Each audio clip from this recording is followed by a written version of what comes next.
Hi லான் வணக்கம், நான் உங்கள் சதீஷன் தென் வீட்டாக நினைக்கிறேன் உங்கள் ஸ்மார்ட். இந்த வீடியோவில் என்ன பார்க்க போகிறேன்னா, ஆக்சுவலாக தமிழ்லேயே பார்த்துருப்பீங்க, டைட்டில் வந்து R15V4ஓட அட்வான்டேஜஸ் அண்ட் டிஸ்அட்வான்டேஜஸ் தாங்க இந்த வீடியோவில் வந்து பார்க்க போகிறேன். ஏன்டா திடீர்னு இந்த வீடியோ கிரியேட் பண்ணி போடுறேன் அப்படின்னு சொல்லிட்டு நீங்கள் வந்து யோசிக்கலாம். நான் வந்து சேனல் ஆரம்பித்து 6 மந்த் கிட்ட ஆகிடுச்சு. சேனல் ஆரம்பித்ததுலேருந்து எனக்கு வந்து ரொட்டீனாக ஒரே கேள்வியாக வர்றது வந்து ப்ரோ R15V4 எப்படி இருக்குது ப்ரோ, இது சொல்லுங்கள் அது சொல்லுங்கள், R15V4 மைலேஜ் எப்படி இருக்குது, டாப் ஸ்பீடு, அதே தான் வந்து ரொட்டீனாக எனக்கு வந்து அதே கேட்டு அதாவது ஒருத்தர்கிட்ட 100 விதமாக ஒரு விஷயத்தை பற்றி பேசிடலாங்க, ஆனால் 100 பேர்கிட்ட ஒரே விஷயத்த பேச முடியாது. அதனால தான் சரி ஓகே அப்படின்னு சொல்லிட்டு இந்த வீடியோவை க்ரியேட் பண்ணி நம்ம போட்டுடலாம், கொஞ்சம் யூஸ்ஃபுல்லாக இருக்குமே அப்படின்னு சொல்லிட்டு தாங்க இந்த வீடியோ இப்போ உட்காந்து பேசிகிட்டு இருக்கேன் ஆக்சுவலாக. சரி ஓகேங்க, அதுக்கு முன்னாடி நம்ம சேனல் யாரா சப்ஸ்கிரைப் பண்ணால் பார்த்துட்டு இருக்கேன் ப்ரோ. இப்போ தான் ப்ரோ உங்கள் சேனலுக்கே நான் வந்து புதுசாக வரேன். அப்போ யாரா ஃபீல் பண்ணிட்டு இருந்தீங்கன்னா ஒன்றுமே ப்ராப்ளம் இல்லை, கீழே தான் சப்ஸ்கிரைப் பண்ணி பெல் ஐக்கான இருக்கும், அப்படியே சப்ஸ்கிரைப் பண்ணிட்டு அந்த பெல் ஐக்கானே எழுதி ஆளில் போட்டுக்கோங்க. சரி ஓகேங்க, வீடியோக்குள்ளே போகலாம், வாங்க வீடியோக்குள்ளே போகலாம். ஃபஸ்ட்டு வந்து நம்ம R15V4ஓட அட்வான்டேஜஸ் வந்து பார்த்துடலாம். ஃபஸ்ட்டு பாயிண்ட் வந்து மைலேஜுங்க. ஏன்டா திடீர்னு ஃபஸ்ட்டு எடுத்தோடனே மைலேஜ் போகிறேன் அப்படின்னு வந்து பார்த்தீங்கன்னா, நான் வந்து அந்த மைலேஜை பார்த்து தான் வந்து R15V4 சூஸ் பண்ணேன். அதனால தான் நான் வந்து அதை வந்து ஃபஸ்ட்டு இடத்துல வந்து வச்சுருக்கேங்க. ஆக்சுவலாக மைலேஜ் அப்படின்னு பார்த்தீங்கன்னா, நம்ம பைக் வந்து 45ன்றது வந்து கொஞ்சம் அதிகம்தான், நம்ம ஸ்மார்ட்டுக்கு வந்து கொஞ்சம் அதிகம்தான். கரெக்டான மைலேஜ் அப்படின்னு வந்து பார்த்தீங்கன்னா 43ங்க. நம்ம ஸ்மார்ட் வந்து தந்தது வந்து 43 தான் தந்தான். நம்ம எப்படி சொல்கிறதுனா லைக் 130 140 அப்படி தான் க்ரூஸ் பண்ணிகிட்டே தான் போயிட்டு இருந்தேன். மேபி அதனால் கம்மியாக இருந்திருக்கலாமே தவிர, V4 V3 மைலேஜ் அப்படின்னு வந்து பார்த்தீங்கன்னா 50+ நிறைய பேர் சொல்கிறது அதுதான். நம்ம பைக் வந்து 45ங்க. நெக்ஸ்ட்டு செகண்ட் பாயிண்ட்டு சிசி, இந்த வண்டியோட டாப் ஸ்பீடு அப்படின்னு வச்சுக்கலாம். ஏன்டா டாப் ஸ்பீடு செகண்ட் பாயிண்டில் வச்சுருக்கேன்னா, எனக்கு அதுவும் ரொம்ப பிடிக்கும். இந்த பைக்கில் வந்து டாப் ஸ்பீடு அப்படின்றது வந்து ரொம்ப பிடிக்கும். ஆக்சுவலாக 200cc 250cc வந்து பார்த்தீங்கன்னா உங்களுக்கு வந்து 150 160 அவ்வளோதான் வந்து போகும் பைக்கு. இது வந்து 155cc தான் இந்த பைக்கோட இன்ஜின் பவரு. 148 நம்ம ஸ்மார்ட்டு. நான் ஃபஸ்ட்டு டாப் ஸ்பீட் போகும்போது 148. பட் வந்து இந்த ஏலகிரி ரைடில், ஏற்காடு ரைடில், அந்த ரைட்லலாம் இப்போ ரீசெண்டாக போகும்போது வந்து குறைஞ்சிருச்சு. ஏன் அது குறைஞ்சுன்னா, நம்ம வந்து பில்லியனு எக்ஸ்ட்ரா லக்கேஜஸ்லாம் இருந்தனால கொஞ்சம் வெயிட் அதிகமாக. அப்போயே வந்து பார்த்திங்கன்னா 143 145 நான் வந்து போயிருக்கேன்.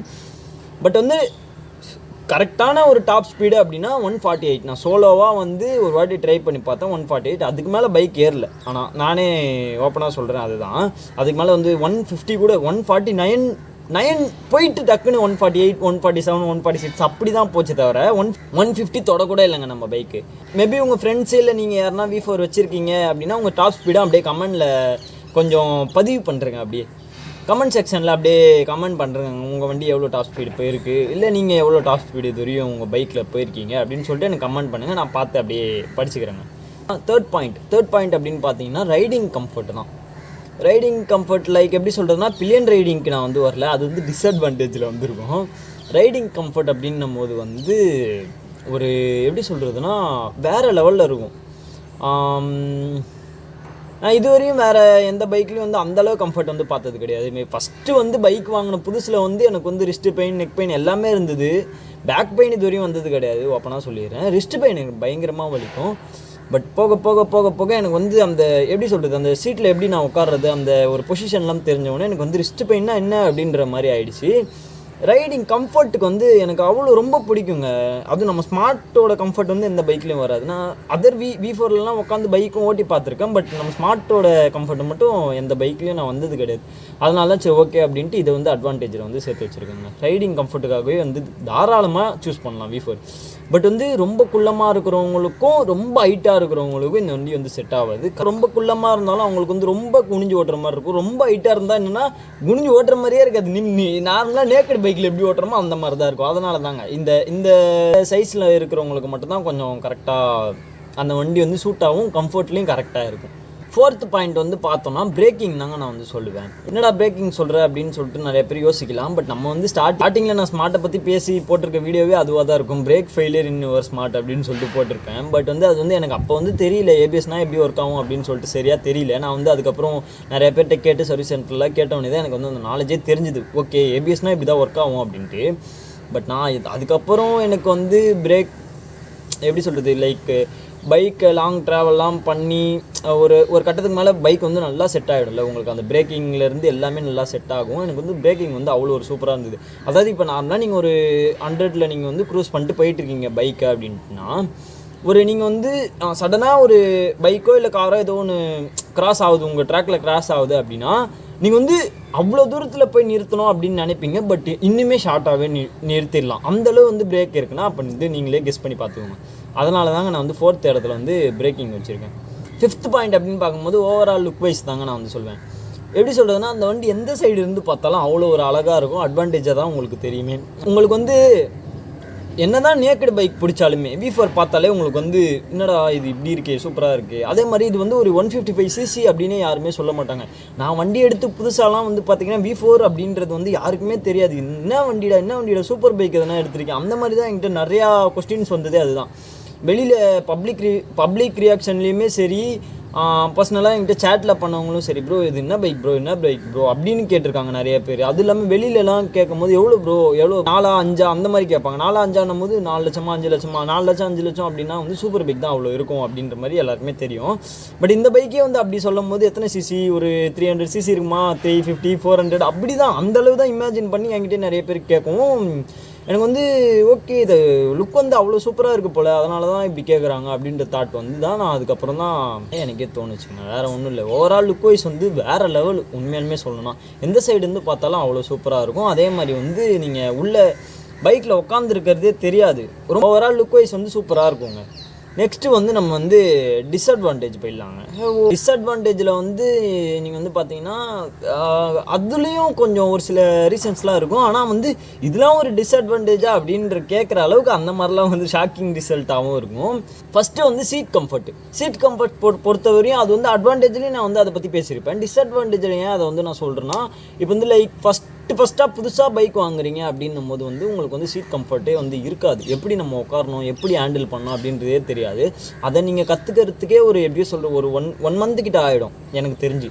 இல்லை நான் ஏற்கனவே ஸ்போர்ட் பைக்கில் வந்து ஓட்டியிருக்கேன் அப்படின்னும் போது வந்து சீட் கம்ஃபர்ட் வந்து அந்தளவு பெருசாக தெரியாது. பட் வந்து புதுசாக இப்போ தான் நான் வந்து பைக்கே எடுக்கிறேன் அப்படின்னும் போது அது வந்து ரொம்ப ஒரு பெரிய டிஸ்அட்வான்டேஜாக தெரியும். எங்கடா உட்காந்து ஓட்டுறது, என்னடா பண்ணுறது, ஒரு மாதிரி அன்கம்ஃபர்டபுளாக இருக்கும். பட் சரி, கரெக்டான பொசிஷன் அப்படின்னு பார்த்தீங்கன்னா ரொம்ப ஃப்ரண்ட்டும் உட்காரக்கூடாது, ரொம்ப பேக்கும் உட்காரக்கூடாது. மிடில் உட்காந்துக்கணும். கரெக்டாக மிடில் உட்காந்துட்டு டேங்கை வந்து ரெண்டு லெக்கில் அழுத்திக்கணும். என்னோட கம்ஃபர்ட் இப்படி தான் இருக்கும். மிடில் உட்காந்துட்டு டேங்கை வந்து 2 லெக்லையும் அழுத்திக்கிட்டு நம்ம வந்து நார்மலாக ஓட்டுறோம் அப்படின்னா செம்ம கம்ஃபர்ட்டாக இருக்கும். ரெண்டாவது டிஸ்அட்வான்டேஜாக நான் வந்து பார்க்குறது எப்போவுமே பவர் தான். நான் அது இப்போன்னு கிடையாது, நான் பைக் வாங்கினதுலேருந்தே நான் வந்து அதான் சொல்லிட்டு இருக்கேன். பவர் வந்து எனக்கு ரொம்ப ட்ராபேக்காக தான் தெரியுது. லைக் எப்படி சொல்கிறதுனா 200cc 155cc அப்படின்னும் போது ஓகே. பட்டு வந்து எப்படி சொல்கிறதுனா அந்த பிக்கப் மட்டும் எனக்கு எப்போவுமே ஒரு கம்மியாக தாங்க தெரியுது. அது எப்படி சொல்கிறது, சாக்ரிஃபைஸ்லாம் என்னால் பண்ண முடியாது. அதை நான் ஓப்பனாக உங்ககிட்டயே சொல்லிடுறேன்.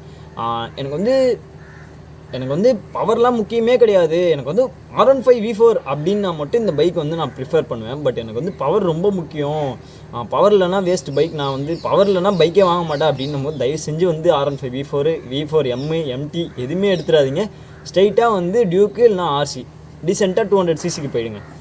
ஏன் நான் சொல்கிறேன்னா பிக்கப் வந்து நார்மலாக வந்து ஃபஸ்ட்டு வந்து V4 V3 அதெல்லாம் வந்து ஓட்டுறீங்க அப்படின்னும் போது பவர் வந்து நல்லா என்னடா இது இப்படி இருக்குது, சூப்பராக இருக்குது அப்படின்ற மாதிரி தோணும் உங்களுக்கு. பட் பைக்கில் நிறையா ஓட்டியிருக்கீங்க அப்படின்னும் போது இந்த வண்டி வந்து கொஞ்சம் பவர் கம்மியாக தான் தெரியும். அதனால் அது கொஞ்சம் பார்த்து எடுத்துக்கோங்க. 3rd பாயிண்ட், இதுதான் ஆக்சுவலாக மெயின் பாயிண்ட்டே. 3rd பாயிண்ட் வந்து பில்லியன் கம்ஃபர்ட் அப்படின்னும் போது அந்த பில்லியன் கம்ஃபர்ட்டே எடுத்துடணும். நம்ம வந்து அந்த கம்ஃபர்ட்னே வந்து ஆட் பண்ணவே கூடாது. பில்லியன் அப்படின்ற மாதிரி தான் நம்ம வந்து சொல்லணுமே. உண்மையாக சொல்லணும், அம்மாவை கூப்பிட்டு போக முடியாது, அப்பாவை கூப்பிட்டு போக முடியாது, அக்கா தங்கச்சி வேணால் கூப்பிட்டு போகலாம், தம்பி அந்த மாதிரி கூப்பிட்டு போகலாமே தவிர பில்லியன் கம்ஃபர்ட் வந்து சுத்தமாக கிடையாது அந்த பைக்கில். அம்மா அப்பாலாம் வந்து எங்கள் அம்மாலாம் என்ன தொடப்பு கட்டி எடுத்துக்கின்னு வந்தாங்க அடிக்கிறதுக்கு, என்னடா வண்டி வாங்கிட்டு வந்திருக்கேன் நீ அப்படின்னு சொல்லிட்டு. அதெல்லாம் வந்து எப்படி சொல்கிறது, அதெல்லாம் ஒரு மெமரிஸ். உண்மையாலுமே சொல்லணும்னா அந்த அவ்வளோ திட்டு வாங்கி அவ்வளோ சாக்ரிஃபைஸ் பண்ணி அவங்கள சமாதானப்படுத்தி இந்த பைக் தான் நான் வாங்க போகிறேன். இதில் வந்து நான் வந்து முன்னாடியே சொல்லிட்டேன், இதெல்லாம் உட்காரவே வைக்க முடியாது, நீங்களாம் உட்காரவே முடியாது, உட்காரனால கஷ்டம் தான் அப்படின்ட்டு. ஆனாலுமே வந்து நான் அம்மாவை அப்பாவில் எல்லாருமே கூப்பிட்டு போயாச்சு பைக்கில். அது ஒரு ஆசை எல்லாருக்கும் இருக்கும்ல. பட் என்னென்னா ரொம்ப தூரம் வந்து உங்களால் கண்டிப்பாக கூப்பிட்டு போக முடியாது. எங்கள் அம்மாவெலாம் இது வரையும் நான் வண்டி வாங்கி 6 மாதம் ஆகுது. பட் ஒரே ஒரு ரவுண்டு தான் இது வரையும் எங்கள் அம்மா என் கூட உட்காந்துருக்காங்க. எங்கள் அப்பாவும் ஒரே ஒரு வாட்டி தான் வந்திருக்காரு. அது எப்போனா வண்டி வாங்கின புதுசில், அவ்வளோதான். அதுக்கு மேலாம் ஒரு வாட்டி கூட வந்தது கிடையாது. நார்மல் பர்சன், உங்கள் ஃப்ரெண்டு இல்லை உங்கள் ரிலேட்டிவ், உங்கள் யாராக வேணா இருக்கலாம், உங்கள் தம்பி தங்கச்சி, அவங்களெல்லாம் வந்து உங்களால் லாங்காக ஒரு இடத்துக்கு போகணும் அப்படின்னும் போது அவங்களால சுத்தமாக, ஏன்னா நம்ம சீட்டோட குஷன் அளவு கூட பின்னாடி இருக்காது, அப்படியே ஹார்டாக இருக்கும். நம்ம சீட்டில் உட்காந்தே ரொம்ப நேரம் ஓட்ட முடியாது. அவங்க வேறு ரொம்ப சின்னதாக காம்பேக்டாக தான் இருக்கும். அப்படின்னும் போது வந்து அதில் உட்காந்துட்டு வரதே கஷ்டம். நம்ம பில்லியன்ஸ்லாம் எப்படி தான் நம்ம கூட ட்ராவல் பண்ணி வரானுங்களோ, இந்த ஏலகிரி ஏற்காடு ரயிலெலாம் என் தம்பி தான் வந்திருப்பான், நிறைய பேர் தெரிஞ்சிருக்கும். அப் அண்ட் டவுன் 800 கிலோமீட்டர்ஸ் 800 கிலோமீட்டர்ஸை 2 நாள் ட்ராவல் பண்ணி வந்துட்டோம். பட் 2 நாளுமே அவன் மட்டும் தான் பின்னாடி உட்காந்துட்டு இருக்கான், நான் மட்டும் தான் பைக் ஓட்டிகிட்ருக்கேன். அப்போனா பார்த்துக்கோங்க, அவன் ரொம்ப கஷ்டப்பட்டான். எனக்கே தெரியும், நம்மளுக்கு தெரியும் இல்லைங்க அந்த ஒரு கஷ்டம் எப்படி இருக்கும் அப்படின்ட்டு. வந்து நிறைய பேர் வந்து எப்படி இருக்குன்னா, நான் வாங்க போகிறது தான் பைக்கு, இதில் தான் எங்கள் அம்மா அப்பாவெல்லாம் கூப்பிட்டு போனோம் அப்படின்னா தயவு செஞ்சு R15 V4 வந்து எடுத்துடாதீங்க. R15 V4னு கிடையாது, MT எடுத்துடாதீங்க, R15 V4 V3 எடுத்துடாதீங்க தயவு செஞ்சு. இந்த 3மே கேட்டேன். டியூக்லலாம் ஓரளவு கம்ஃபர்ட்டாக தாங்க இருக்கும். டியூக்கு RCலலாம் சுத்தமாக உட்கார முடியாது. டியூக்கில் வந்து ஓரளவு கம்ஃபர்ட்டாக இருக்கும் சீட்டு. அதனால் மேபி சூஸ் டூ நீங்கள் வந்து அதை கூட ட்ரை பண்ணலாம். இந்த மாதிரி நான் எதனால் எப்படி சொல்கிறேன்னா, எனக்கு வந்து அம்மா அப்பா கண்டிப்பாக உட்கார வச்சு தான் நான் ஓட்டு போவேன். எங்கள் அம்மா அப்பாலாம் இல்லாமலாம் நான் வந்து பைக்கு அந்த மாதிரி ஒரு சிலர் இருப்பீங்க கண்டிப்பாக. அவங்களாம் வந்து தயவு செஞ்சு V4 வந்து சூஸ் பண்ணிடாதீங்க. 4th பாயிண்ட் வந்து பார்த்தீங்கன்னா பில் குவாலிட்டி தான். என்னடா பில் குவாலிட்டி டிஸ்அட்வான்டேஜில் சேர்க்குறியே அப்படின்னு சொல்லிட்டு கேட்குறவங்களுக்குலாம் சொல்கிறேன். உங்கள் மைண்டில் ஓடிட்டு இருக்கிறத நான் வந்து சொல்கிறேன், வேறு ஒன்றும் இல்லை. பில் குவாலிட்டினா நான் வந்து ஓவராலாக மொத்தமாலாம் சொல்ல, பின்னாடி டெயில் பேனல் இருக்கும்ல, அந்த ஒரு 2 வரும்ல அந்த சீட்டில் இருக்கும், அது உங்களுக்கே தெரிஞ்சிருக்கும். அது வந்து ஒஸ்ட்டுங்க. ஆக்சுவலாக நான் இது வரையும் பார்த்த எல்லா பைக்லேயுமே அது வந்து உடஞ்சிட்டு தான் இருந்திருக்கு. எப்படி சொல்கிறதுனா, காலேஜில் நிறைய பேர் வச்சுருக்குறாங்க. என்னோடய காலேஜில் ஒரு எப்படியும் ஒரு 20-30 R15 V4 R15 V4 M எல்லாமே இருந்திருக்கும். அதில் ஒரு 25 பைக்ஸ் வந்து எல்லாமே ப்ரோக்கன் ஆகிருக்கும். எல்லாமே அது வந்து உடஞ்சிருக்கு.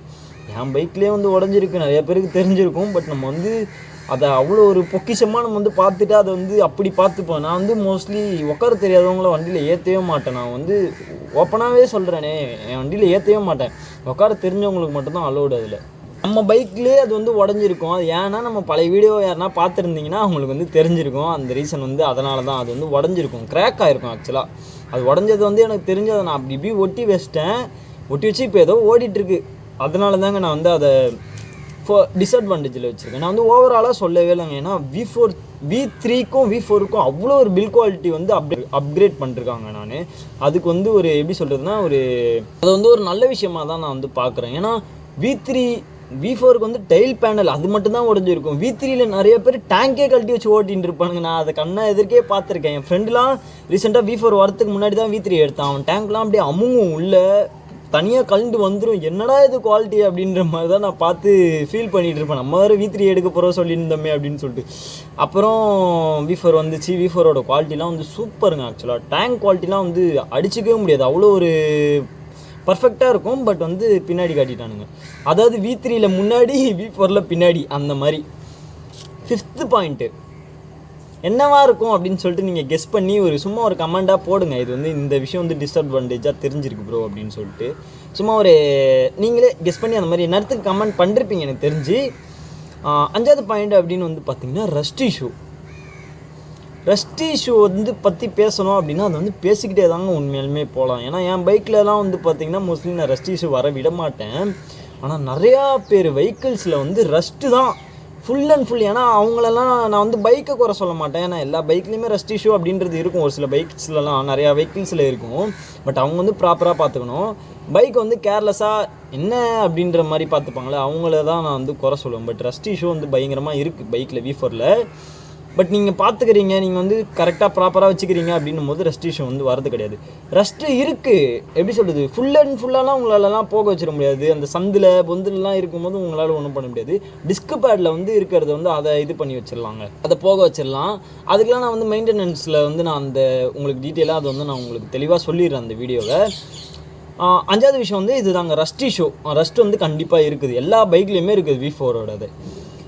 சரி ஓகேங்க. அதான் இந்த வீடியோ வந்து உங்களுக்கு நான் வந்து ஷேர் பண்ணோம் அப்படின்னு நினச்சேன். இது ஒன்றும் கிடையாது, R15யோட அட்வான்டேஜஸ் அண்ட் டிஸ்அட்வான்டேஜஸ். ஏன்னா நிறைய பேர் வந்து R15 V4 எடுக்கணும் ப்ரோ எடுக்க போகிறோம் ப்ரோ அப்படின்ற மாதிரி வந்து நீங்கள் சொல்லியிருப்பீங்க. என்கிட்டயும் நிறைய பேர் பர்சனலாக மெசேஜ் பண்ணியிருப்பீங்க. மேபி உங்களுக்கு வந்து இந்த விஷயம் தெரியாமல் இருந்திருக்கும். இது வந்து தெரியணும் அப்படின்றதுக்காக தான் இந்த வீடியோ வந்து நான் மேக் பண்ணேன்.